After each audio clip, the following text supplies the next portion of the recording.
Hello बच्चों, मैं नवीन कुमार आप सभी का स्वागत करता हूं हमारे एनके सर विद्यापीठ यूट्यूब चैनल पर। तो बच्चों, आपने अभी तक हमारे चैनल को सब्सक्राइब नहीं किया है तो प्लीज हमारे चैनल को सब्सक्राइब कीजिए बच्चों। जिससे क्या होगा, आपकी क्लास 12th बोर्ड एग्जाम की है दोस्तों। इसमें हम आपको साइंस का चैप्टर नंबर 2 मानव जनन करा रहे हैं। टॉपिक वाइज दोस्तों एक एक चीज क्लियर कराते चल रहे हैं आपके लिए दोस्तों। तो देखिए दोस्तों, हमने इससे पहले की जो वीडियो थी प्राथमिक जनन अंग वृषण में हमने पढ़ लिया था दोस्तों कि इसके पालियां किस प्रकार से होती हैं, इसकी संरचना किस प्रकार से होती है। ये शुक्र जनन नलिकाएं होती हैं। इससे आगे क्या बनाती है, वृषण जालिका बनाती है।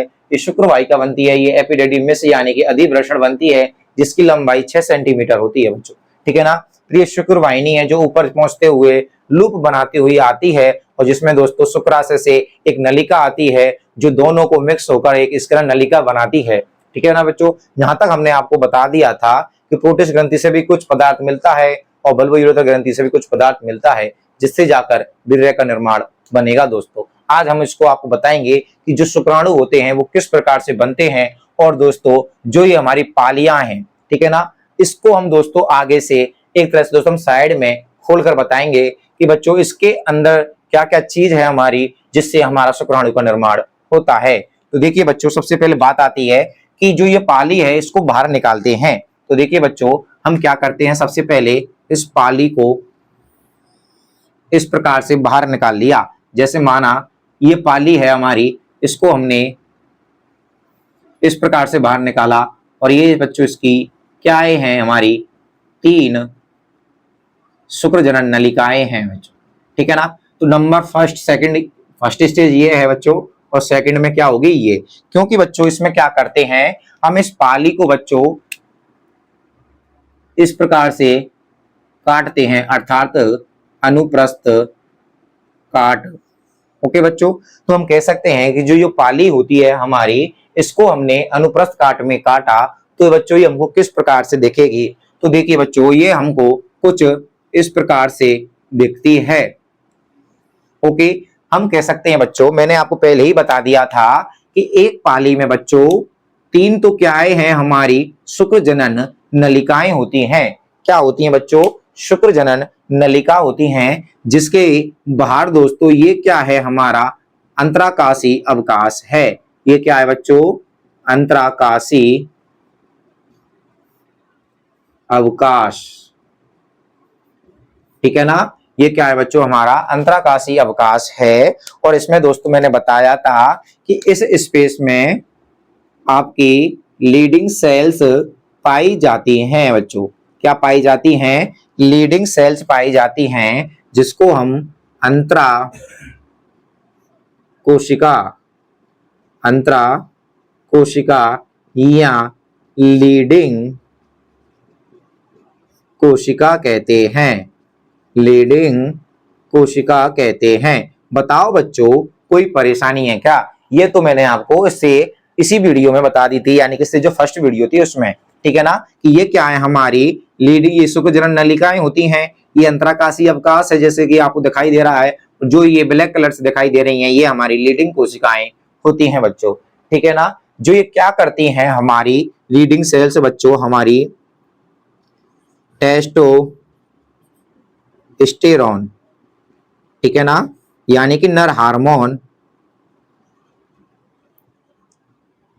एंड्रोजन नहीं एस्ट्रोजन,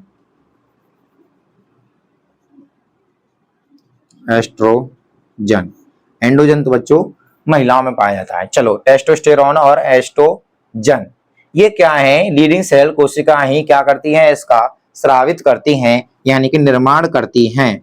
अब ये भी बच्चों मैं आपको बताऊंगा कि ये कब करती हैं इनका निर्माण बच्चों, ठीक है। इतना आपको समझ में आ गया ना बच्चों कि ये अंतराकाशी अवकाश है, ये वाला, ये शुक्र जनन नलिकाएं होती हैं। अब देखिए बच्चों, क्या हम इसमें से एक शुक्र जनन नलिका को भी बाहर निकाल सकते हैं। देखो, क्या मैं इसको इस प्रकार से बता सकता हूं आपके लिए कि देखिए ये हमारी क्या है, शुक्र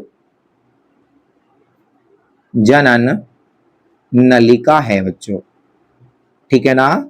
जो ये दिखाई दे रही है 1 नंबर की, इसको मैंने आपको बाहर निकाल लिया, ठीक है बच्चों। अब देखिए कि इसकी संरचना अंदर किस प्रकार से होती है। तो देखो बच्चों, इसकी संरचना कुछ इस प्रकार से दिखाई देती है। ठीक है ना।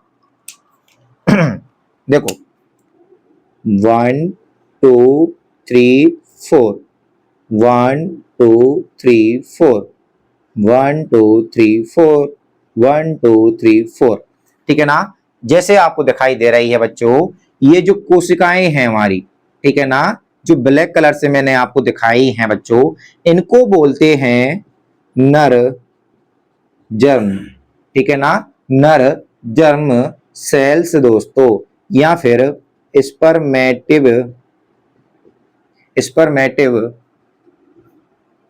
कोशिका या स्पर्मेटो। ठीक है ना बच्चों, स्पर्मेटोगोनिया या सेल्स। ठीक है ना, स्पर्मेटोगोनिया सेल्स या स्पर्मेटो सेल्स बोलते हैं बच्चों।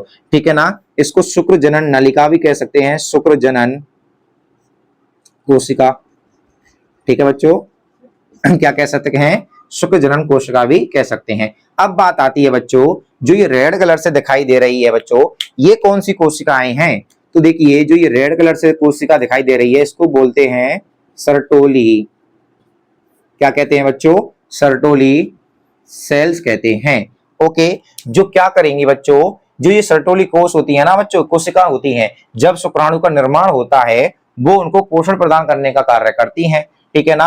और जो ये नर जन्म स्पर्मेटोगोनिया होता है बच्चों, ये शुक्र जनन होता है, इनसे एक हार्मोन स्रावित होता है बच्चों। कौन सा, इनिविन हार्मोन। कौन सा बच्चों, इनिविन हार्मोन। ठीक है ना बच्चों, इनिविन हार्मोन स्रावित होता है। ओके, चलो अब बच्चों मैं आपको बताता हूं कि हमारा शुक्राणु का निर्माण किस प्रकार से स्टार्ट होता है, यानी कि इसके निर्माण की प्रक्रिया कहां से स्टार्ट होगी। यहां तक आपको समझ में आ गया होगा। तो देखिए दोस्तों, जो हम में हाइपोथैलेमस पाया जाता है। ठीक है बच्चों, हाइपोथैलेमस। ठीक है ना, हमारे मस्तिष्क में बच्चों हाइपोथैलेमस जो उपस्थित होता है, ये क्या करता है बच्चों, एक हार्मोन GN यानी कि गोनेडोट्रोफिन GN। ठीक है, इसी प्रकार से ले देता हूं, गोनेडोट्रोफिन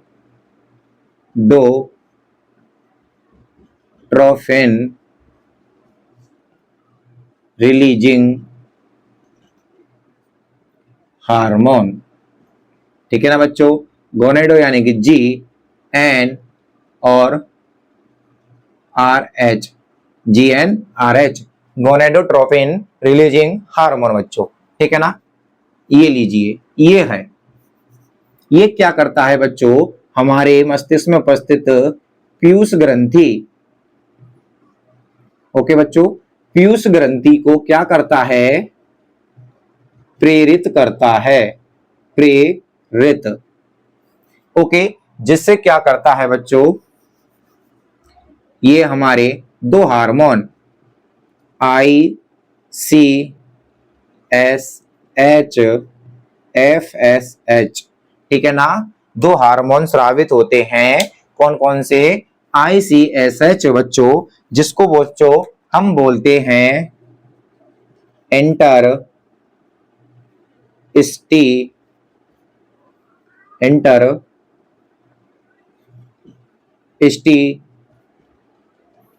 स्टिटिनियल सेल्स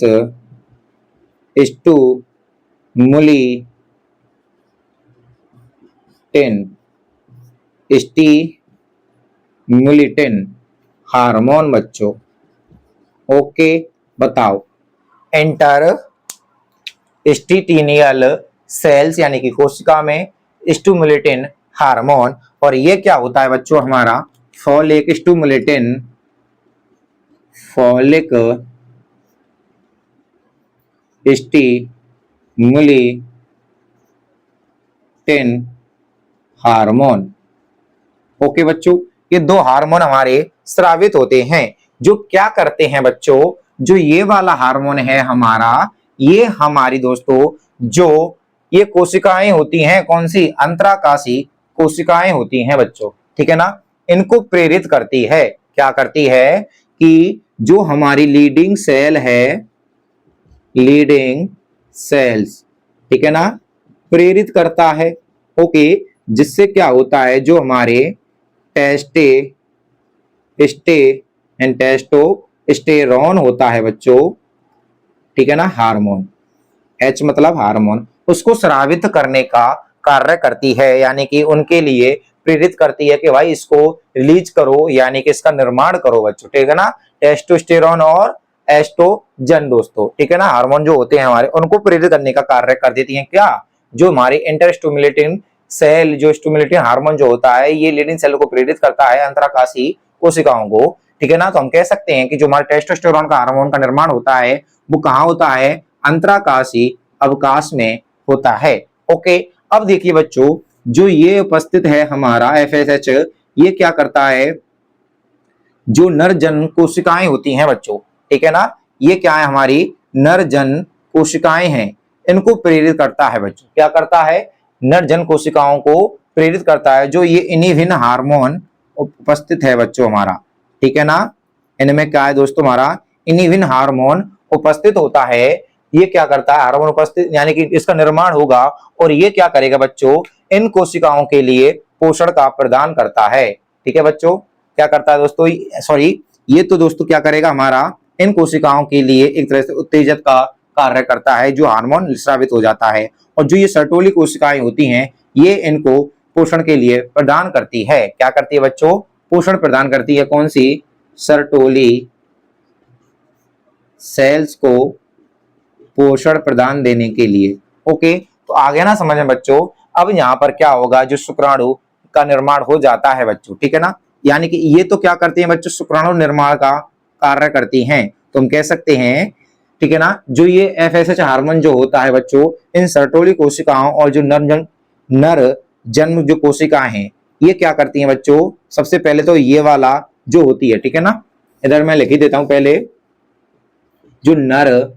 जर्म सेल्स है, ये क्या करेंगी, युग्मक निर्माण का कार्य करेंगे, युग्मक निर्माण, ठीक है ना। तो हम कह सकते हैं कि एफएसएच हार्मोन के कारण नरजन कोशिकाएं क्या करती हैं, शुक्राणु का निर्माण प्रारंभ कर देती हैं। तो ये युग्मक निर्माण प्रारंभ हो जाता है, और जो ये सर्टोली कोशिकाएं होती हैं, ये इसको पोषण का कार्य करती हैं।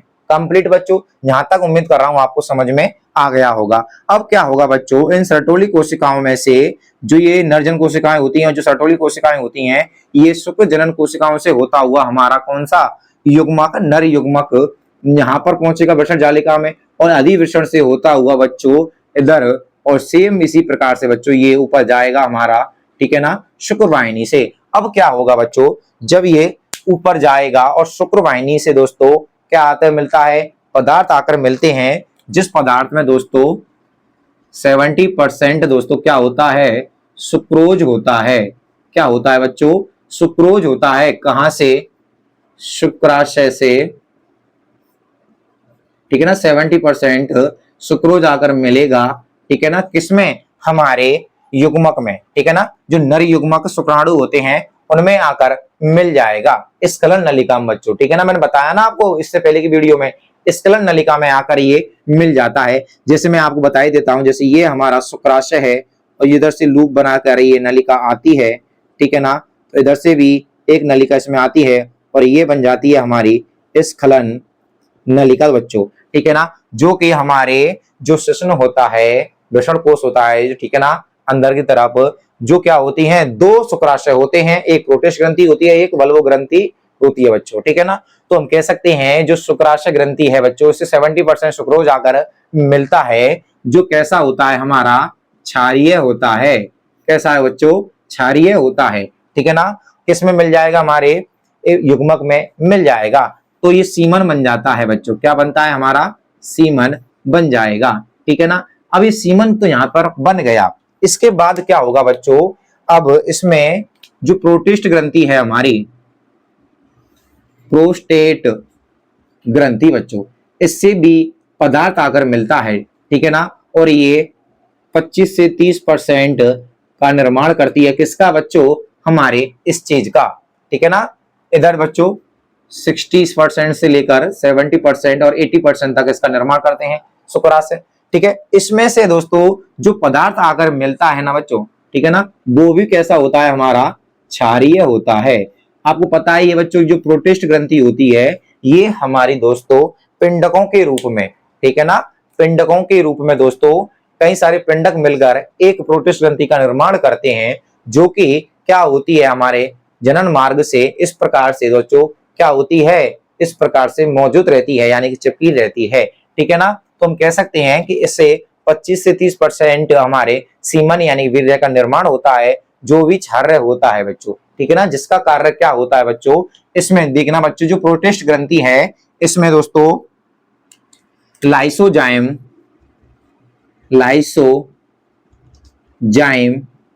सिट्रेट, ठीक है ना बच्चों, लाइसोजाइम और सिट्रेट एंजाइम उपस्थित होते हैं। क्या होते हैं बच्चों, लाइसोजाइम, सिट्रेट और एमाइलेज, ओके, क्या उपस्थित होते हैं, इसमें उपस्थित होते हैं, जिससे क्या होती है बच्चों, क्षारीय होते हैं, जिससे अम्लीयता खत्म हो जाती है, किस चीज की, योनि मार्ग की अम्लीयता समाप्त कर देता है। ठीक है ना, तो ये अम्लीयता होगी हमारी योनि की, उसको समाप्त करेगा। ठीक है, अब ये वीर्य बन जाता है। इसके बाद बच्चों जो हमारी ग्रंथि है, हमारी आगे कौन सी, बल्बो यूरोथल ग्रंथि, जिसको हम क्या बोलते हैं, काउपर्स ग्रंथि। ओके बच्चों, जो काउपर्स ग्रंथि है ये भी बच्चों क्या करती है, अपना कुछ पदार्थ इसमें स्रावित करती है, वो भी बच्चों क्षारीय होता है। ठीक है ना, ये क्या करती है दोस्तों, चिपचिपा पदार्थ बाहर स्रावित करती है, जो मूत्र मार्ग को बच्चों क्या कर देता है, एक तरह से चिकना कर देता है, जिससे जो वीर्य होगा हमारा वो आसानी से गमन कर लेगा बच्चों। क्या करेगा बच्चों, आसानी से गमन कर लेगा। ठीक है ना, और जनन मार्ग से होता हुआ आसानी से मादा के योनि मार्ग में पहुंच जाएगा। ठीक है ना, आई बात के नहीं आई, जो काउपर्स होता है ये चिपचिपा पदार्थ स्रावित करता है बच्चों। क्या करता है, चिपचिपा पदार्थ, जो कि नर के जो जनन मार्ग है उसको चिपचिपा कर देता है, अर्थात मैथुन क्रिया के समय जो चिपचिपा पानी निकलता है, जिससे मैथुन क्रिया के समय क्या होती है, सहायता मिलती है बच्चों। ठीक है ना, ये यहाँ तक कंप्लीट हो गया। इसके बाद देखिए बच्चों, जो हमारा मोस्ट भाग है कौन सा, शिश्न। ठीक है ना, ये बच्चों हमारे संयोजी ऊतकों से मिलकर बना होता है। अनुलंब 3 डोरियां मिली होती हैं बच्चों इसमें।